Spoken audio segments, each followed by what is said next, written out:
Feldwebel Karl Meyer grips the firing lever, breath steaming on the periscope lens. His Panzer III lurches on the rain-churned mud, turret fixed on a Soviet silhouette, the new T-34. "Achtung! Fire!" Meyer shouts. The 50mm shell slams into the tank's angled armor, a deafening clang echoing in the cramped compartment. Sparks spray, the projectile tumbles away, harmless. Loader Hoffman's eyes widen in disbelief. Inside the tank, chaos erupts. "No penetration, again!" Meyer yells. Hoffman shoves another round into the breach. Meyer fires, another bright flash, another useless ricochet. Gunner Schultz curses under his breath, hands shaking. 3 more shots, 3 more bounces. The T-34 bears down, main gun turning. Hoffman freezes, sweat slicking his face. "Back, reverse!" Driver Lehman throws the engine into gear, tracks screeching. Russian shells start hammering all around, chunks of steel and dirt raining down. Panicked radio calls fill Meyer's headset. "They're not going down. Repeat, they're not." Pulling back across the 9-kilometer Mtsensk sector, panic ripples through the German advance.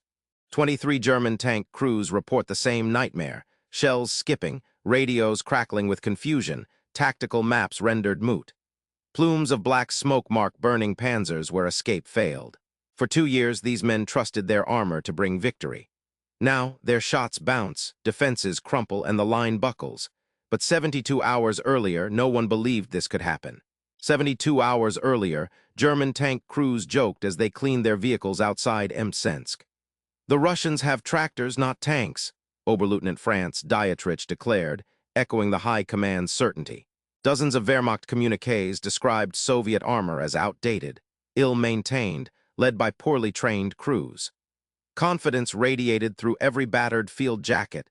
Panzer III and IV units had rolled over Poland and France.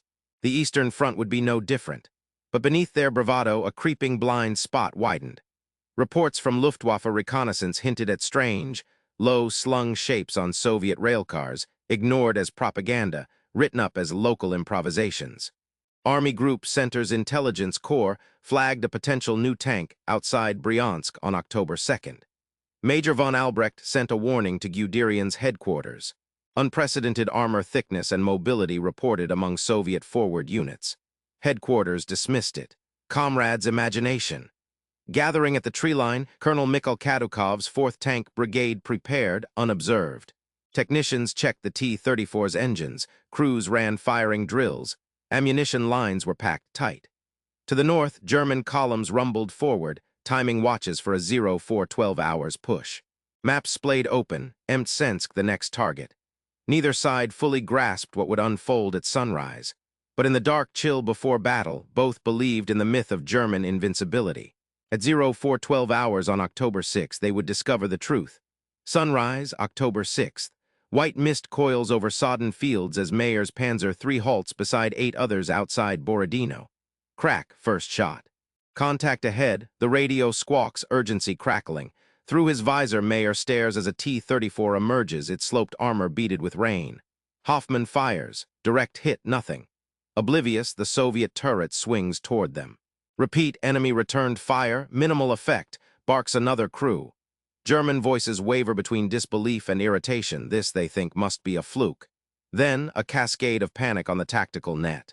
4 more tanks report identical problems, shots bouncing, enemy advancing through anti-tank ditches like they aren't there. Battalion headquarters tries to reorganize. Guderian's staff picks up frantic messages. 13 vehicles immobilized, shots ineffective. Static and overlapping pleas swamp the comms. To the south, platoons attempt flanking moves, only to find their shells just as useless against layered armor. The T-34s press their advantage, unleashing 76mm rounds with brutal effect. By 0600 hours, the illusion is shattered. Commanders scramble for alternatives, circle maneuvers, point-blank fire, explosives, anything to stop the onslaught. But for every German solution, the T-34 proves another step ahead. Across the line, officers clutch field glasses, watching Soviet tanks dominate no man's land. But this was only the first hour. What happened over the next 6 hours would force the entire German army to rewrite its doctrine. By 0630 hours, the German 4th Panzer Division's spearhead attempts to regroup after their initial shock, mustering a line near the woodline south of Mtsensk. Hauptmann Kurz's company, battered and confused, pivots in textbook formation, searching desperately for cover and visibility. The morning mist is now streaked with black columns of smoke, and orders from battalion are terse. Hold the line at Ridge 157. Suddenly, a fresh wave of Soviet T-34s emerges from dead ground, their diesel engines roaring. Kurz's panzers answer with desperate fire, but again, shells bounce harmlessly off the sloped hulls.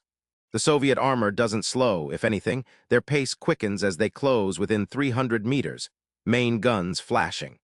Across the no-man's land, Soviet Lieutenant Gromov's crew exchanges quick-hand signals, T-34 tracks biting into sodden earth. The radio bursts with clipped, urgent updates, but confusion abounds.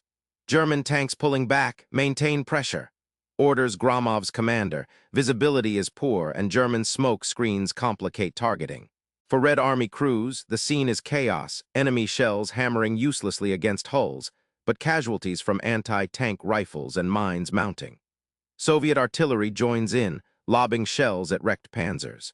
Some crews grumble about jamming guns and fraying nerves as they advance, piecing together the scale of the German retreat one burning vehicle at a time. By 830, the turning point arrives. Abteilung losses stand at 27 German tanks disabled versus only 9 Soviet knocked out. A German counterattack on the right flank stalls within minutes. 2 Panzer IVs are destroyed outright by T-34s hull down near the factory ruins. The ground tilts decisively. Of 42 operational German tanks, barely a dozen remain mobile. Radio chatter loses all cohesion. Soviet units break through a gap in the German flank, severing escape routes and forcing many German crews to abandon and scuttle their vehicles under withering fire. German divisional command, paralyzed by shattered communications, attempts to restore order. General von Langermann orders an urgent withdrawal to secondary positions at 0905 hours, relayed by motorcycle couriers due to jammed radio nets. The loss of real-time situational awareness cripples German coordination. Many units never receive updated orders in time and are overrun. At 940, signals arrive at Corps headquarters. Breakthrough. Enemy armor advancing. Immediate reinforcements. The catastrophic German failure at Mtsensk stemmed from glaring technical mismatches in armor and armament. The mainstay Panzer III, mounting a 50mm KWK-38L42 gun, could only penetrate 38mm of vertical armor at 500 meters. A figure rendered moot against the T-34's sloped 45mm frontal plate, effectively doubling its protection. Even the Panzer IV, fielding a short-barreled 75mm gun, was optimized for infantry support and lacked the kinetic punch needed for tank killing at range. German doctrine and weapons testing had assumed 30mm armor was standard for Soviet tanks, a fatal miscalculation. Dozens of rounds fired at close range bounced harmlessly, a defect in both firepower and flawed intelligence. Tactically, German command's rigid adherence to established blitzkrieg principles left them exposed. Believing the Soviets possessed only outdated T-26s and BT tanks, Panzer forces spread into aggressive spearheads, unsupported by heavy anti-tank guns. Guderian's staff repeatedly dismissed frontline reports of new Soviet armor, assuming initial failures were operator error or isolated incidents. In contrast, at previous victories such as in France and Poland, German panzers could reliably destroy enemy armor at 800 meters and rapidly exploit breakthroughs. Here, the doctrinal playbook failed. Germans charged headlong into an enemy with both technical and tactical surprise, blind to real-time intelligence coming from the field. Captured files and post-war interviews confirm the magnitude of the disaster. One post-war Soviet report quotes a T-34 commander. "We advanced through their line like a knife, no obstacles." German after-action summaries reveal the shock. "Our guns proved ineffective against the new Russian tank at nearly all combat ranges." Soviet archives count only 13 tanks lost for 29 Panzer wrecks retrieved. The disparity was clear in Wehrmacht signals and urgent overnight reports to Berlin. Immediate need for improved anti-tank measures.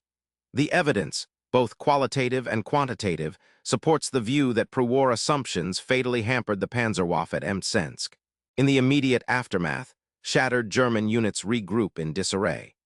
At 1100 hours, remnants of the 4th Panzer Division pull back 4 kilometers to hastily prepared defensive positions behind the Oka River. Orders are issued for all operational vehicles to form rearguard actions to slow the Soviet armor. Reconnaissance units report continued Soviet advances.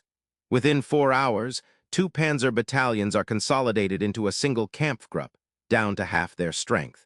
Supply and medical trains are diverted south, and engineers scramble to lay additional mines along the new line. News of the setback moves rapidly up the German command chain. Radio intercepts and motorcycle couriers deliver fragmented updates to Guderian's headquarters by 12:30 hours. By 1400, orders are issued to shift Luftwaffe support and deploy 88mm flak guns in an anti-tank role, a stopgap solution.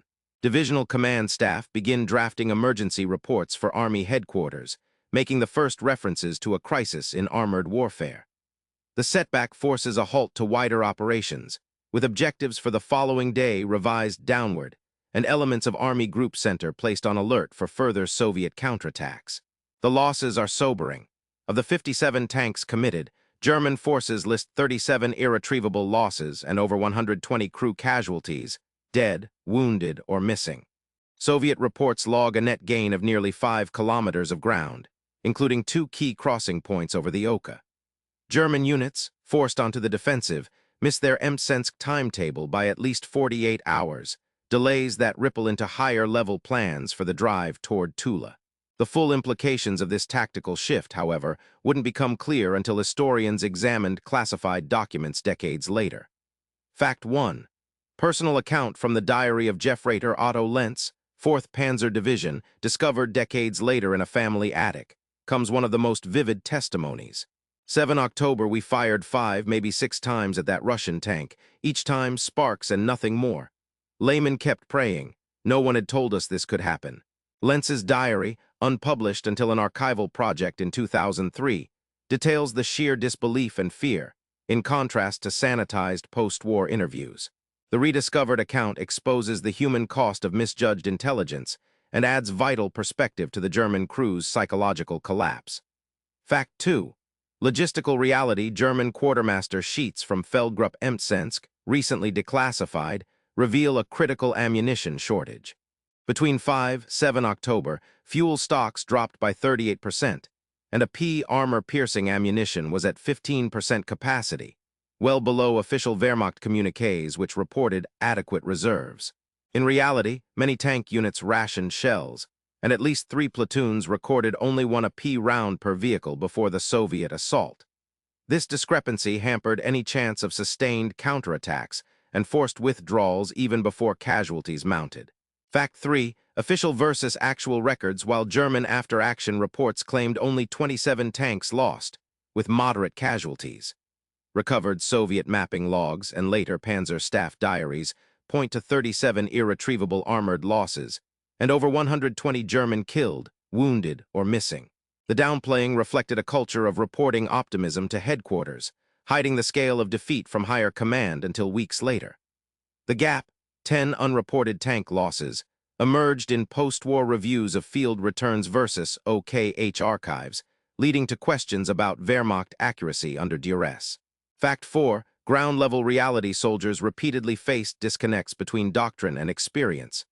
Manuals stressed advancing while firing, yet muddy, mine-riddled ground and impassable anti-tank ditches forced abandonment of vehicles.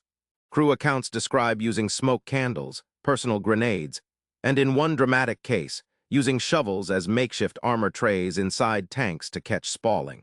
Similar improvised solutions are echoed in at least 5 independent tank crew letters, highlighting how rigid planning gave way to desperate adaptation. Fact 5.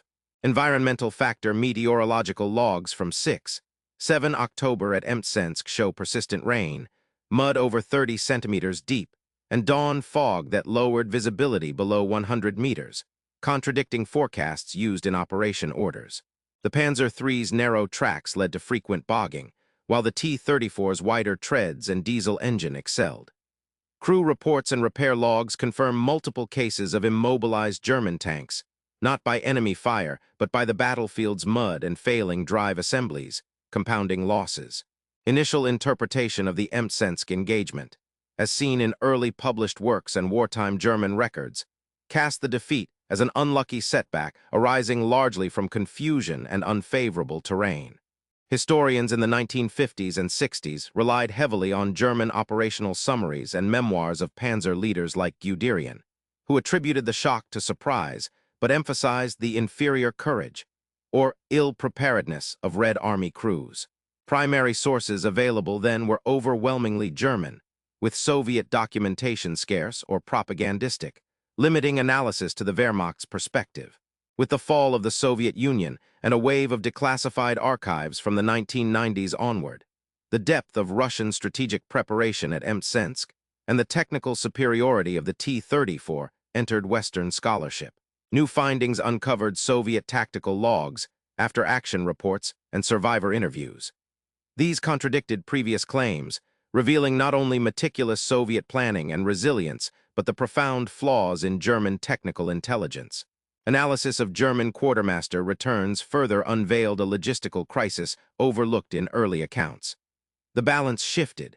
Mtsensk was no longer seen as a fluke, but as a predictable clash between evolving doctrines and hard battlefield realities. Today, historians largely agree that Mtsensk marked the end of German tank invincibility on the Eastern Front and previewed the attritional grind that would define later campaigns. There remains debate over the immediate operational impacts. Some argue the shock delayed subsequent offensives by days, others by weeks, but consensus holds that the engagement exposed dangerous Wehrmacht blind spots. Unresolved issues include the precise sequence of Soviet counterattacks and the full extent of German losses, as archival gaps persist.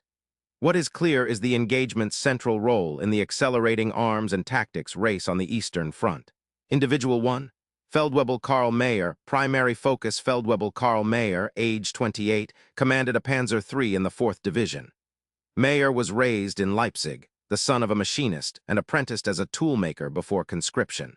At Mtsensk, he experienced a transformation. His trusted tank, which had survived the Blitzkrieg, became a metal coffin as shots bounced off Soviet armor and radio discipline crumbled. In his later memoir, "We were trained for victory, not survival.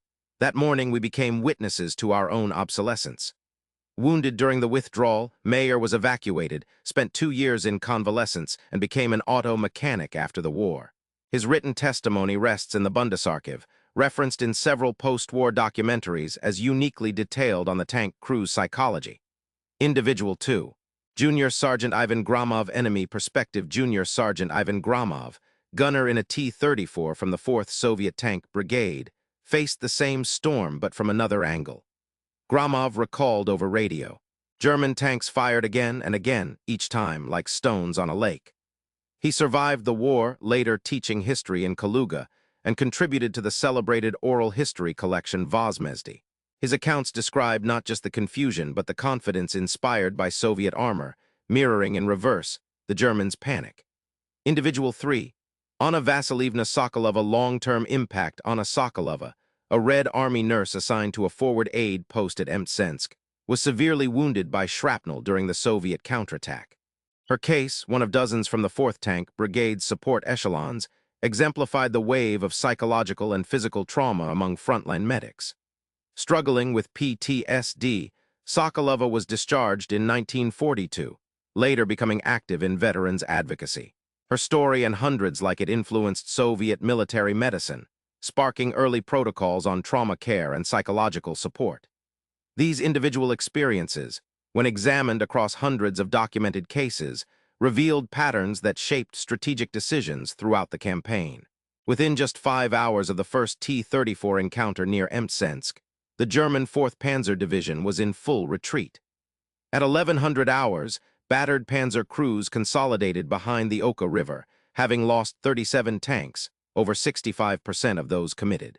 Immediate action orders arrived to reorganize surviving vehicles into a single Kampfgruppe, while Luftwaffe anti-tank detachments were hurried to the sector. Communications breakdowns forced officers to rely on motorcycle couriers, and divisional headquarters diverted medical and supply columns by midday. Vital fuel and ammunition trains were rerouted to cover the disorderly pullback, delaying planned advances along Route 4. Over the following days, the shock from Mtsensk rippled through higher command. Army Group Center halted its drive towards Tula for 48 hours, issuing stopgap defensive orders to neighboring divisions.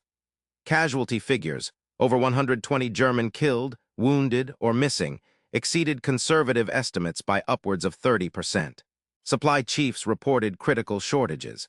Armor-piercing ammunition dipped to 15% of standard loads, and fuel reserves plummeted by 38% after frantic withdrawals. This forced a hasty redistribution of materiel, with resources stripped from rear echelon units to refit the battered tank forces directly confronting the T-34 threat. Weeks after Mtsensk, operational delays cascaded further. The October advance on Tula was postponed, and Guderian's panzers were diverted from the main axis of Operation Typhoon to cover their southern flank, a major deviation from original plans. General von Langermann was placed under review for perceived failures, while technical teams began field testing new tungsten cord ammunition and fast-tracking the upgunning of the Panzer IV. The Red Army, meanwhile, consolidated 5 kilometers of new territory, allowing Soviet command to reposition reserves for future counterattacks. Strategic planners on both sides recalibrated. To the Soviets, the T-34's proof was now resounding. To the Germans, an existential problem of armored warfare was revealed. By spring 1942, the full ramifications became clear. The German war timeline was altered. Infantry and panzer divisions tied down on the Oka missed key windows for encirclement operations. Strategic hopes for a rapid Moscow breakthrough dissipated. German tank design doctrine shifted fundamentally. The Panzer IV's long-barreled model was pushed into field production by March 1942, and resources for Panther and Tiger programs soared. On the Soviet side, mass production of the T-34 received political priority, enabling nearly 20,000 to roll off assembly lines by the end of 1942, fundamentally tilting the Eastern Front's balance of power. If the German armored spearhead at Mtsensk had not been so decisively checked by the appearance of the T-34, the outcome of Operation Typhoon, and potentially the entire Moscow campaign, might have shifted profoundly. German planners had scheduled a rapid advance to encircle Moscow by mid-October, banking on minimal Soviet resistance. Without the T-34's disruption, the 4th Panzer Division would likely have secured river crossings days earlier, linking up with southern flanking units. Casualty projections for that sector would have remained within acceptable tolerances, around 30–40% fewer losses. The Red Army, deprived of the morale shock and tactical advantage provided by their new armor, might have abandoned the Oka line entirely, ceding critical ground. Analysts estimate that, absent this setback, Army Group Center could have reached the southern gates of Moscow up to 10 days sooner, before Soviet reserves and winter weather could intervene. Compared to other pivotal battles, such as Prokhorovka or the encirclement at Kiev, Mtsensk stands out less for size than for its systemic shock to German doctrine. It involved just over 70 operational tanks on each side, a modest engagement relative to later Eastern Front clashes. Yet, the outcome resonated because it shattered core German assumptions about armored invulnerability for the first time. Military academies study Mtsensk as a textbook case in the consequences of intelligence failures and technological surprise, a lesson taught alongside the Battle of Cambrai for the tank's introduction and Kursk for armored mass warfare. Scholars broadly agree. Mtsensk marked the end of the invincible Panzer era and ignited an arms race whose echoes determined the course of the Eastern Front. Debate persists over whether the aftermath delayed the Moscow advance by merely days or undermined German momentum completely. The current consensus places Mtsensk as the catalyst for accelerated German tank upgrades, doctrinal overhauls, and Soviet mass production, all pivotal in the war's subsequent years. Feldwebel Karl Meyer's words, preserved in the Bundesarchiv, summarize the enduring trauma of Mtsensk. "We were trained for victory, not survival. That morning we became witnesses to our own obsolescence." After suffering wounds that ended his combat career, Meyer spent 2 years in hospital before working as a mechanic, a path shared by others whose post-war lives bore the scars of that October morning. His memoirs, referenced in the documentary Tracks in the Mud, capture the psychological dislocation experienced by many and are routinely quoted in military symposiums on armored warfare. The legacy of Mtsensk endures in stone and ritual. The Battle of Mtsensk Memorial, erected in 1985 on the sector's southern ridge, stands as the principal monument, visited annually by Russian and German veterans delegations. Ceremonies each October 6 honor both fallen tank crews and medics, featuring wreath-laying and public readings from soldiers' diaries. At the Russian Military Academy, Mtsensk is incorporated into the armored warfare curriculum, and since 1998, special doctrinal seminars highlight the lessons of technical adaptation and combined arms tactics. For the German Bundeswehr, the 2001 Mtsensk update marked a revision of training syllabi to stress flexible response to battlefield innovation. Modern militaries worldwide still consult the tactical lessons of Mtsensk. The U.S. Army's 3rd Armored Division cited T-34 Panzer encounters in studies justifying the adoption of Chabam armor and improved anti-tank munitions for the Abrams main battle tank. Doctrinal revisions from both NATO and Russian forces reference the need for persistent technological scouting and rapid operational adaptation, direct descendants of 1941's lessons. Even present-day defense contractors track the Mtsensk paradigm. The fusion of mobility, protection, and firepower in next-generation tanks echoes the T-34's disruptive debut.